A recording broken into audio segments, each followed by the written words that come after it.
Hello, everyone. Welcome to Everything Arsenal. We are back again with Cozy for another podcast.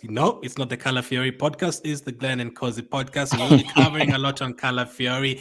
There's a lot of updates from Fabrizio. We are expecting an official bid for Calafiori very soon. Terms have already been agreed. So looks like we're about to close in on our second signing after David Raya. We are finally getting business done as expected. But first, Cozy, how are you? I'm perfect. I think this is the best day of the transfer window for me so far. Ever since June, I've been expectant of such a day. And this is where we all say, we told you so. I'm very okay. Yeah, deals will come as always. So let's Mm. start with throughout the all the updates from last night, all the updates that were given. Let's start with the one from Fabrizio. So this was the first one for Fabrizio saying Arsenal have presented term proposal to Riccardo Calafiori after interest revealed last week. Understand players open to joining Arsenal if they can agree terms with Bologna. Chelsea are still there. Chelsea always there. Arsenal and Chelsea the only clubs in talks right now. So first question for you, because today is, did you now Italy went out of the Euros recently to Switzerland, but did you expect to hear progress in this deal that quickly, like within 3 days into July? I think it progressed very quickly as compared to what I thought, because Italy are just out of the Euros, and I thought maybe there would be some time to process these deals. There would be some time for us to hear more about Arsenal, still strengthening their interest in Calafiori, Arsenal preparing their offer for Calafiori, and all that.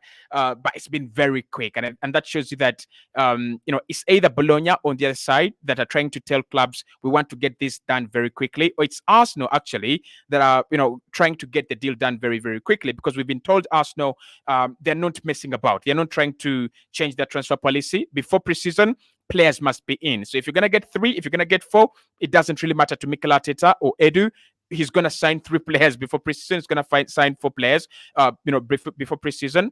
Whether that is from the 1st of July to 21st, they will get those deals done in there. So I think it's impressive the rate at which it has progressed. It's very, very impressive in a way that it will allow us not to even go and do other deals, because when you agree, when you get the green light of the player, when you send them a proposal and they're like, you can go on and bid, there are a few things left: agreeing personal terms and then talking to the club.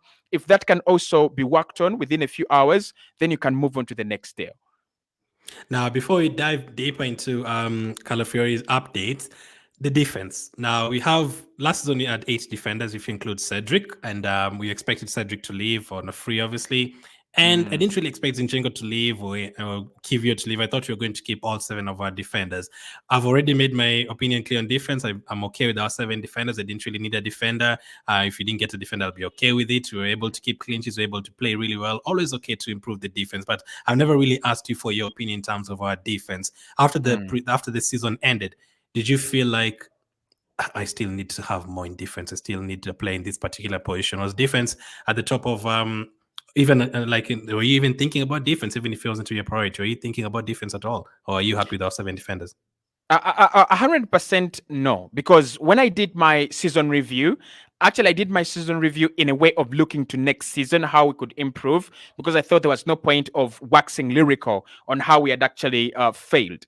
So I said Julian Timber coming back into this Arsenal team on the left hand side is going to be a massive boost for us. So I didn't see a necessity of us going for a defender. I didn't see a necessity of Arsenal signing a left back, a right back, or any defender in any kind of position. Now, last summer, I had said that Arsenal should go and sign one experienced centre back, and I was looking at Milan Skriniar by then, but of course he ended up at PSG. I was looking at Skriniar, I was looking at someone like that.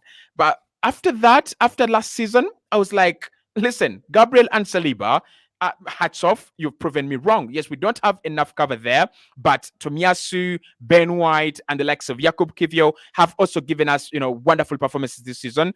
They have turned into players we can trust. So I thought, go and splash your money on a right winger or left winger. Go and splash your money on a midfield.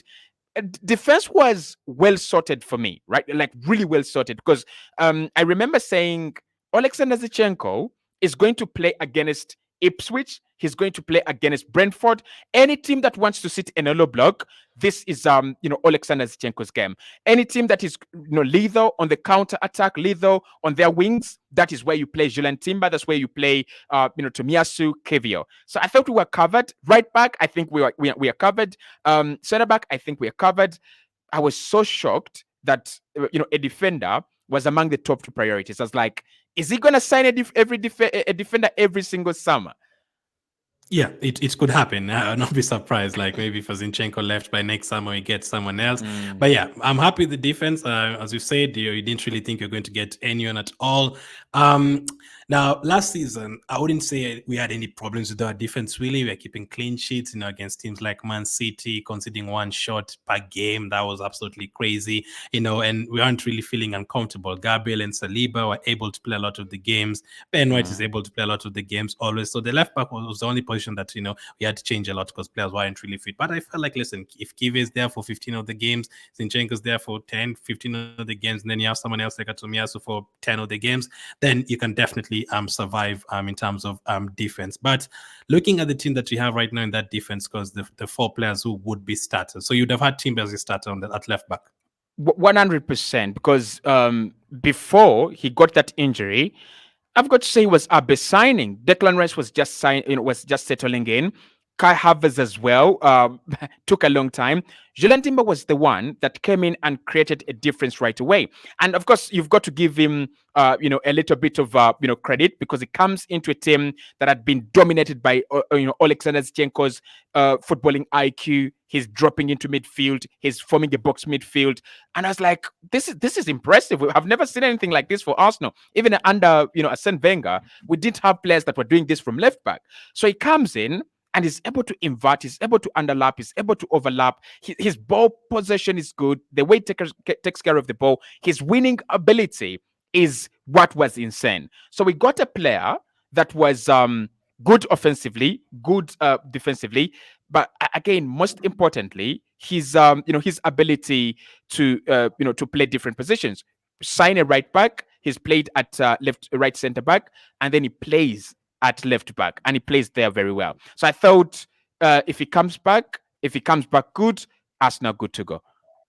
Yeah, but one thing I did add was if there's a defender, a good opportunity to get a defender in, like a Hart or a Brunthwaite, I'm absolutely fine with it. Now, do you include Calafiori in part of an opportunity? Do you feel like it's an opportunity that you can't let go at all? You have to go for him, even if you had plans of elsewhere. You have to go for him because he's really had 3 games at the Euros and a season for Bologna. Do you think that is enough, or do you think this is a risk, like the Pepe signing where he had an incredible season for Lille and then he risked it and then after 2 seasons is not that great? Or do you think this is like generational talent? I think Calafiori is generational talent. And of course, when you say generational talent for Italians, and you're talking about defenders, they'll laugh at you because they have seen so many defenders, they've seen so many talents, in defense. Calafiori is just another one. But for us, that have spotted Arsenal for quite some time, and you've looked at this team play Koscielny alongside Squillaci, and you've seen this team play Sylvester, and you have seen one of the worst defenders in the world play for Arsenal. This is a generational talent. This is a player that we've not seen before. And even teams in England, yes, we have had the likes of Ferdinand, Vidic. But Calafiori is such a difference in terms of talent, in terms of what we have seen before. So yes, for me, Calafiori is a market opportunity. It's a market opportunity, and it's also I wouldn't say one that comes once in a lifetime, because right now defenders are becoming a little bit available. But when you think about the parts of his game that other defenders don't have, when you think about his dribbling, dribbling on the ball, when you think about the fact that he carries the ball through the midfield, when you think about things like that, it's sensational. It's purely, absolutely sensational. So for me, at the moment, I would say I'm not surprised that Arsenal have gone with him. I'm not surprised that Arsenal have gone all in on him. Other defenders, other players are available in the market, you can 100% get. I think Calafiori and his profile, it's not that easy. Yeah, it's not that easy. We keep on repeating it. A player who can defend and also attack at the same time well, do both of those jobs well. It's not easy to get. Now, let's get deeper into the news. Now, Fabrizio did say, more on Calafiori. Mikel Arteta approved Italian defender, part of 3 defender targets list. Arsenal have also good relationship with Bologna after Tomiyasu deal. Request is around 50 million euros. Still no formal bid. Chelsea would offer players as part of the deal. So we will get the money, Kozi. So actually, let's get straight into it. Let's go with this one. Sources close to the deal have informed Court Officer that Arsenal are now preparing a bid in the region of 50 to 55 million euros for Riccardo Calafiori, who is keen on the move as talks reach an advanced stage on a long-term contract until 2029. Now, the money, cause the money. That's a lot of money to spend on a position that many people don't really feel like you need a player to get in that position. People would have Yeah. preferred, a 50 million winger, a 50, 60, 70 million striker, and then a midfield, and then maybe spend 20 million on a backup defender or something. Now, are you happy that we are actually spending 50 million on our first signing in Riccardo Calafiori? Or are you still a bit like other Arsenal fans? You're like, why? Why can't we spend it on a striker first? I think the striker is a position that we've got to address seriously.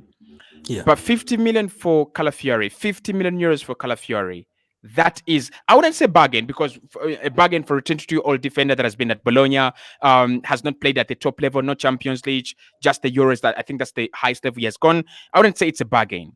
But what I'm going to say is, I think he deserves it. Bologna deserve it. The player deserves that price tag.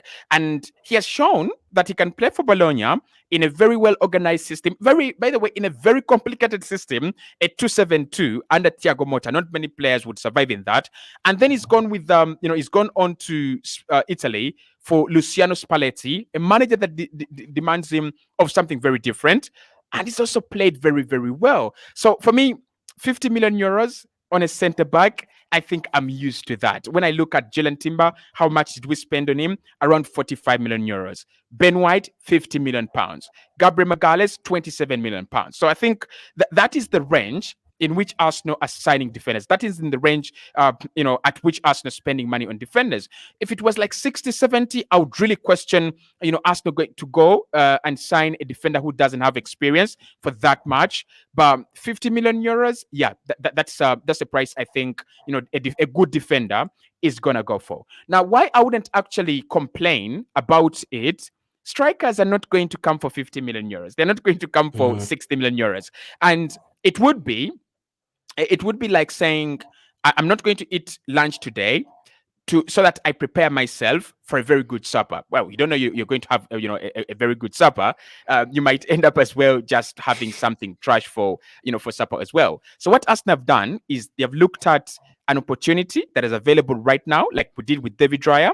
We could have chose to not to sign David Raya. We could have chose to wait until this summer to come in for Raya. But Arsenal said no. An opportunity is here on the market. We are going to take it. So it's the same thing with Riccardo Calafiori. Arsenal have looked at this opportunity.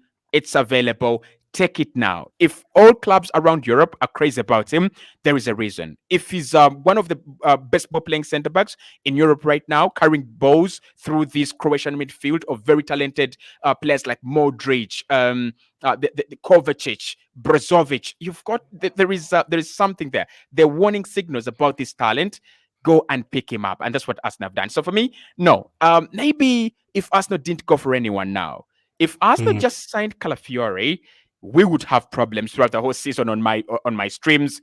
We would have problems. But I don't think we're just going to sign Calafiori. I think the plan is to get in at least one or two other players in 2 positions, and we'll see that happen as well. So for me, 50 million Calafiori, I think he deserves it. There are not so many players these days, defenders or not, that are going for less than 50 million euros. Yeah, it's not easy to get defenders for less than that. I mean, if you look at Man City's defense, Gvardiol like 80 million pounds, Walker 50 million, Stones 50 million. 50 Ake, I million. don't remember the actual price, but a lot as well. 40 around 40, 45. I mean, look at that. Very, very expensive. And then you throw in players like, Akanji and Ederson at the back. Like, you need to have a lot of money in your squad. And if you compare that to our team, Gabriel was 20. I think Gabriel and Saliba are the same exact money. I think 27 million, less than 30. You look at White was the one that was most expensive, probably 50 million. You look at Zinchenko, 35. Tomiyasu, less than, I think, 20 or something. So most of Yeah. our defenders are actually not that expensive. So we've bought a lot of defenders, but we've not really spent a lot of money on defenders. So I wouldn't really mind getting a player like this. I think this is a massive opportunity in terms of getting the players. So I still believe we are going to get players in other positions. We are going to sell players. We've gotten money from the Champions League and other things. So I think we're definitely going to add more. Now, We are rich. yeah. They're rich. Arsenal is rich. Arsenal is Yeah. definitely rich. Now let's throw in this as well from Mail Spot. Arsenal have opened talks with Bologna over a deal for Riccardo Calafiori and are discussing personal terms with the players' representatives. Arsenal have identified Calafiori as one of their top defensive candidates. Now, I'll ask you this: why do you think Arteta has chosen this guy as the option? Because Fabrizio also, I think it was Fabrizio, he told us that we are looking at 3 defenders, and Calafiori is one of them. Why do you think? What's the one specific reason that Arteta has looked at? Because we've always brought up these stats. Aerial duels very strong, interception strong, passing accuracy strong, chances created, assists very strong. Over at Italy, the same. Chances created, interceptions, aerial duel success, all that is very strong. And is a player who's versatile and a lot of good things. What's the one reason that you think I'd say is looking at this player? One reason. Talent. I think talent, talent, talent. When you think about what Mikel has been trying to do in defense, think about Julian Timber. That is talent, pure talent. Yes, he can play. I think his education system has been incredible at Ajax, but his talent is impeccable. When you think about Lisandro Martinez and what we're trying to do, impeccable talent, impeccable talent of a center back. When you think about Alexander Zinchenko, impeccable talent. So there's so many other options that Arsenal have been looking at, but you can easily get a Fadi Kadioglu. I think I can go and get Grimaldo from Bayer Leverkusen, and I get that, and I get what Fadi Kadioglu does. Magehi, I can get a Magehi really, but with Fadi Kadioglu, his talent is insane. I think. Calafiori. Oh, sorry, with Calafiori again. I mean, With if you get both, Calafiori, no problem. definitely. But with Calafiori, his talent is impeccable. We're talking about a player who's just 22, and he is carrying the ball from his defensive line because no one is not because no one is available to pass to, because he's playing in a team with Jorginho. So Jorginho is always available for for a pass. Barella is always available for a pass. You have players like Pellegrini that are so confident on the ball. Just pass it to them. But this player allows all those players to push further forward with his dribbles. He's a brave player. And that doesn't come from the fact that you've been well educated. That comes from the fact that you're really, talented and you know what you're doing. We've seen it with Zinchenko. And people will complain about Zinchenko's defensive abilities. Well and good. But when you think about Alexander Zinchenko's ability on the ball, he doesn't care who he's playing against. He doesn't really mind.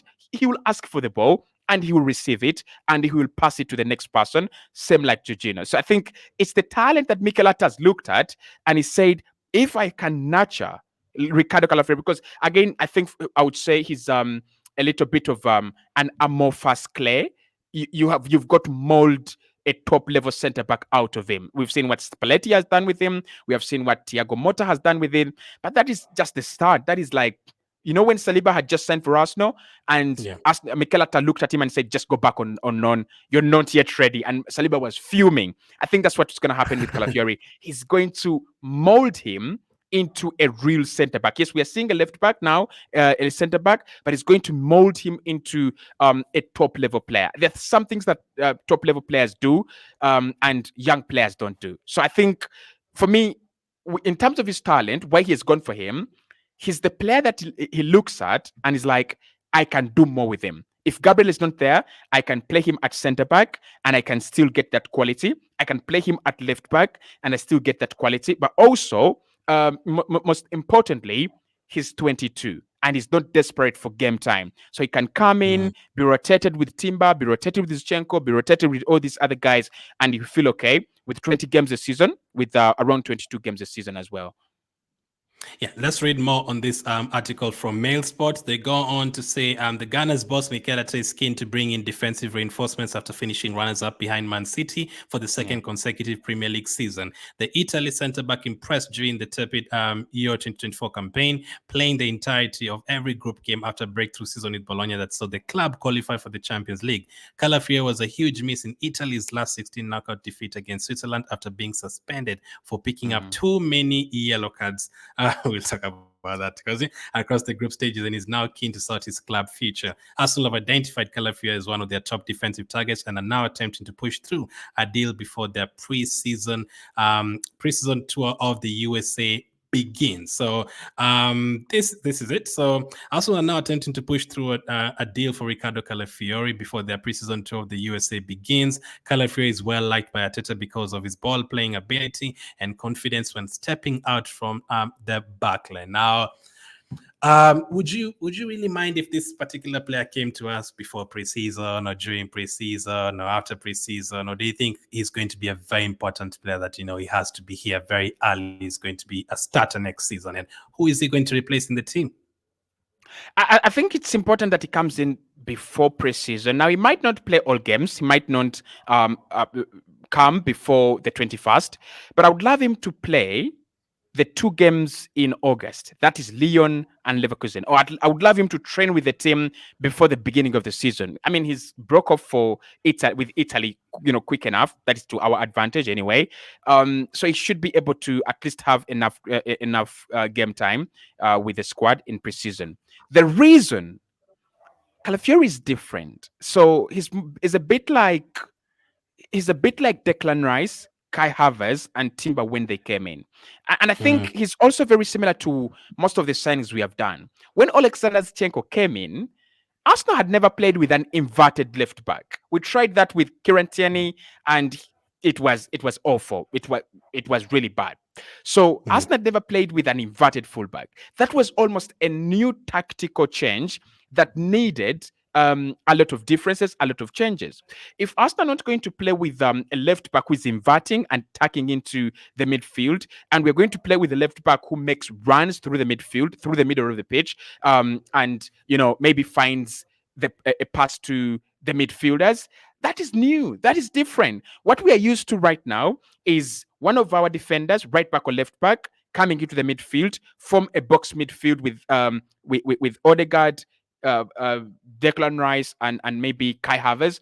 That box midfield might change, or maybe it doesn't change, but Ricardo Calafiori comes in and is part of that box midfield now. So that's a new change that teams don't know about, but even Arsenal don't know about as well. Some players are out there in the Euros, Copa America.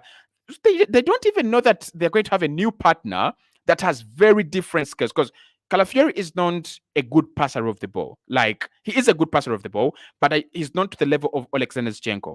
Breaking through the lines, switching the ball from left to right. That is not him. His ability is stepping out of the back line and dribbling, right? So if that is the defender you're going to have, if that's the new change that you're going to bring in, you better bring in early so that people get used to it. Otherwise, we're going to see Calafiori stepping into midfield, Saliba stepping into midfield, Gabriel stepping into midfield, and we're going to be caught off the ball a lot of the time. So I want them to be together a little bit earlier so that we can get used to what he is all about. And then he also needs to learn this Arsenal system, where a dominating side is coming from a Bologna side and an Italy side. With all due respect, they're not good on the ball. They do have Barella and Jorginho, but that's not enough to dominate possession like Spain do, like German do, like Man City do, right? So you're coming into an Arsenal side that is more on the ball always, as compared to not on the ball. So how do you adapt to that? How do you adapt to a non-counter attacking team? How do you adapt to a team that has possession 79% of the time? And you've asked me, do I see him as an important player? yeah. 100%. I think he's got to come in early because we are going to rely on him a lot of the time. I think by the end of the season, teams had kind of found a way of stopping Arsenal of stopping Arsenal's rapid attacks. So you don't allow Arsenal to camp in your, deep in your half, you just allow Arsenal to be in the midfield. So we used to play it around teams, and eventually we failed to break them down. So Calafiori is one of those players. Won't be surprised if you get Eze as well. One of those players that have something different. They're so Mm. brave. They can just go through that mid block. So I think it's going to be very important. I think he will start around 25 games next season, or maybe even 30 games next season. You've got to bring him in early. I don't want him after preseason. I want him before preseason. Now, if he signs and we have already played Bournemouth and Man United, and then he's ready, and maybe his first game is Liverpool, I'm okay with that. But I don't want him to come after preseason is over, and then we start, really fidgeting. I Who, think you're who, definitely, yeah, go mm, ahead. I think you're definitely going to get it done early. yeah, who comes in, and who drops into Mm. the starting 11? I think maybe this is the first season where we see Mikel Arteta do a couple of switches. This is Yeah. maybe the season where we see Mikel Arteta give players 25 games, give players 22 games in a campaign. I mean, he's always said that he wants to have the flexibility to substitute everyone, including the goalkeepers. Maybe this is the season. Maybe this is the campaign. Calafiori comes on for Julian Timber, or maybe Timber comes in for Calafiori. Maybe Calafiori comes in for Saliba. Saliba's played at left centre back for France as well. So we might see a couple of changes. We might see a couple of tweaks. But for me, I think it's going to be important. I think it's going to play a lot of games. And the way Josko Givardio came into Man City and Ake disappeared from the left back position, Ake Mm. eventually found where to play, but he just disappeared from left back. I think that's what's going to happen. I think anyone who has been playing at left back is just going to disappear and find game time between left centre back and right back. Because again, with William Saliba, I want to believe that he will be switched. I want to believe that he will be rotated, but I want to believe that only 2%. I think Saliba is going to play 38 games.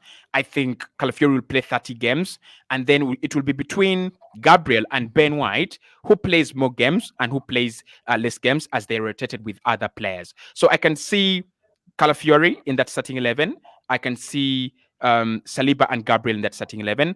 I can see White in that starting 11. And then other players come in as rotation options.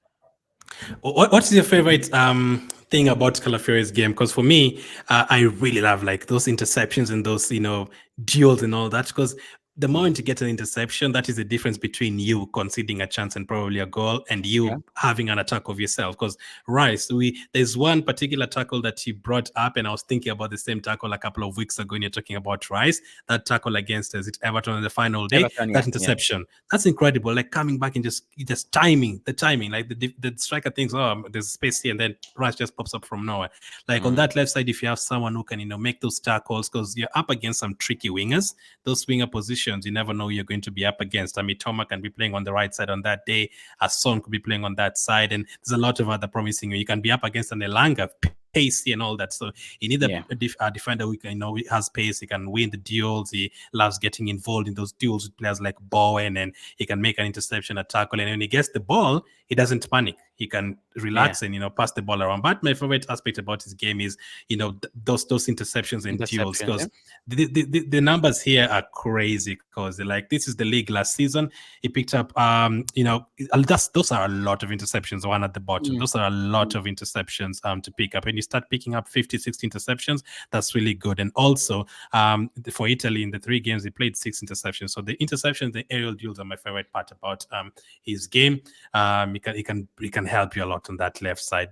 Replacing Zinchenko. Zinchenko is not the best at that game. What is your favorite aspect about his game? Is it the control? Is it the assist? The drive. It's the drive. It's the drive. It's the drive.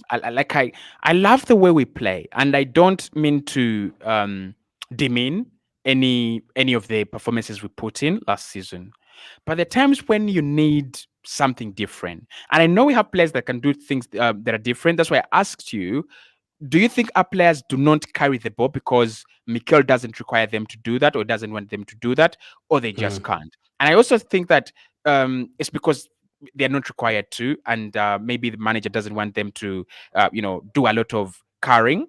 But we've seen defenders like Van Dijk, Ruben Diaz play that ball, switch the ball from right wing to the left winger, just that long good ball. Again, you don't see many of our defenders do that, but I think it's the system. So with Calafiori, it depends. If Mikel Arteta is going to give him that freedom that he has had for Italy and Bologna to just Yeah. pick up the ball and just drive the midfield. Because when you have Declan Rice there and you have Odegaard, those are two players that everyone is going to focus on as the defense is trying to progress. So when Odegaard puts one player out of the game and Rice puts the other out of the game, you're left with a hole in midfield. So he's got that ability to drive through that midfield and play the ball into Kai, play the ball into Saka or Martinelli. It means that you spend much less time during the build-up, which makes you a little bit unstoppable as compared to when you get the ball from the defense, you play it into Jorginho, you play it into Odegaard, you play it into Saka. By that time, they already have numbers backwards. They already have numbers to cover. But if Calafiori just drives through and then plays the ball into Saka, and then maybe Saka plays it into Havertz, those are three players that could actually create a goal other than having each and every player, touch the ball. So for me, it's that drive. It's that drive that I remember from Vermaelen. It's that drive that I see in him. Yeah, makes sense. Now, we've not talked about his injury situation at all. Now, he has picked up a lot of injuries for a 22-year-old. He actually had a very serious injury when he was 16, basically like broke like everything and tore his meniscus and everything. He had a serious injury and the doctors actually said he might not play football. Now, if you look at his injuries a lot, because you always have to look at that. Since 2020, he's had like 10 separate injuries. Now, this past season, he only had one injury, which is great. He only picked up a knock and missed 2 games for Bologna, so that is great. But his previous days at Rome and Basel, he was missing 1 game, 2 games, 2 games, 11 games that torn muscular fiber. Before that, he had an unknown injury that kept him out for 4 days, muscular problems, hamstring problems, ligament problems. He missed 75 games. He missed 9 games after that. Right now, you might say, okay, the last 1 year, 2 years kind of improved. But I always have to look at the injuries because, I've seen so many promising Arsenal players not playing because of injuries, Eduardo, Rosicki, Cazorla, all these players, Wilshere, players that I really love, ended up losing out because of injuries. Now, do you think this is something we should be looking at as well? Because the number of injuries picked up, especially hamstring injuries, there's a lot. Well, certainly, I think if Edu has 180 pages and there is not a page on injuries and the health and welfare of a player, you've got to sack him. Like we are spending money on players that are not reliable. But of course, we are spending money on very reliable players, and that's why he's got that 180 pages. So the injuries that he's picked up recently, I think they're a cause for concern, and they're a big cause for concern in the world of football, where players are coming from the Euros, and then they are going into the Champions League and Premier League. The Champions League had more games, and then there is a World Cup around the corner somewhere, 2026, I think. There was a World Cup there. So the games are not coming down. And we've seen a lot of SCLs last season. And I was telling people it was because of the World Cup. And they're saying, come on, Kosi, the World Cup didn't even happen last summer. And I told them the truth is that the World Cup changed the way fixtures were scheduled. And that's why we're seeing a lot of SCLs. So if he has been picking up those injuries, I think Mikel and Edu, before they get him in, they need to look at how those injuries were treated. I think there was a player Arsenal tried to sign from Germany, but Arsenal didn't like the way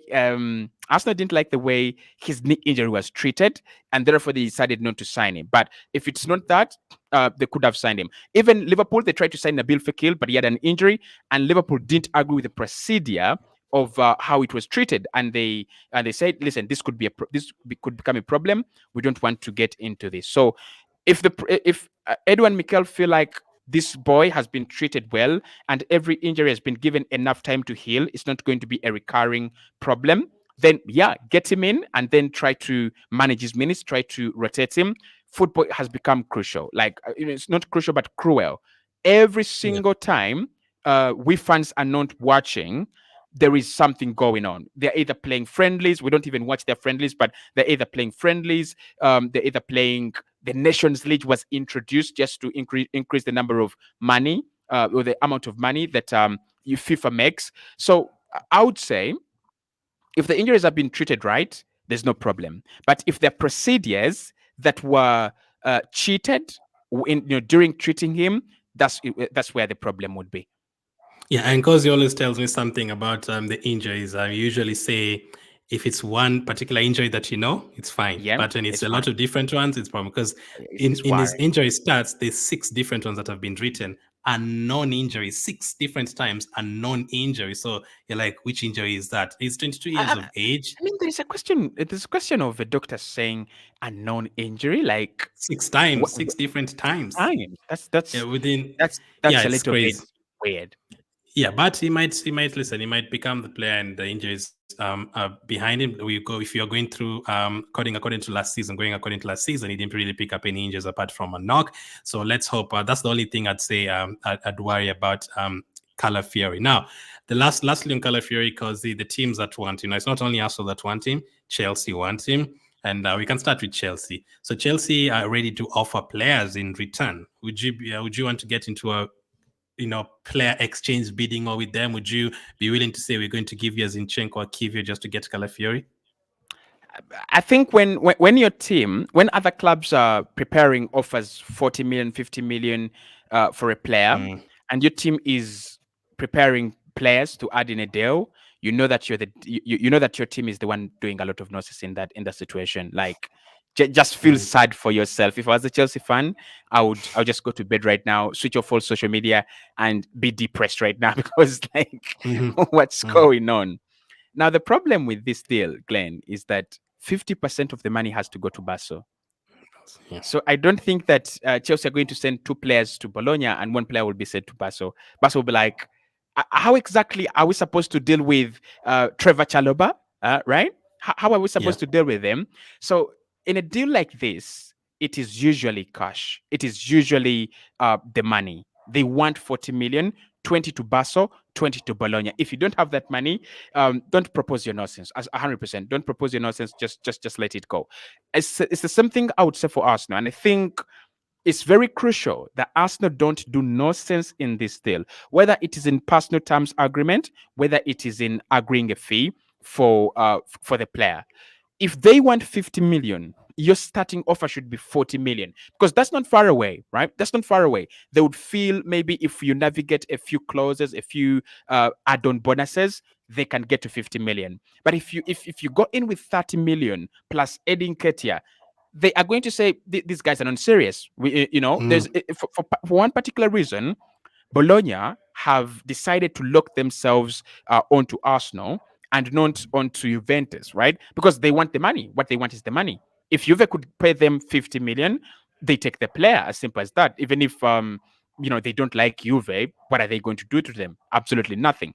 So the reason that's why they have decided to sell to Arsenal is they know Arsenal can pay good money. We paid good money for Declan Rice, and we have yeah, had a good relationship with them with Tomiyasu. We didn't give them 2 million for Tomiyasu. So Chelsea, what they're trying to do right now is what I call just creating nonsense for fun, like just trying to entertain the big boys on the table. You're just trying to make good jokes so that they feel comfortable while they yeah, negotiate the deal.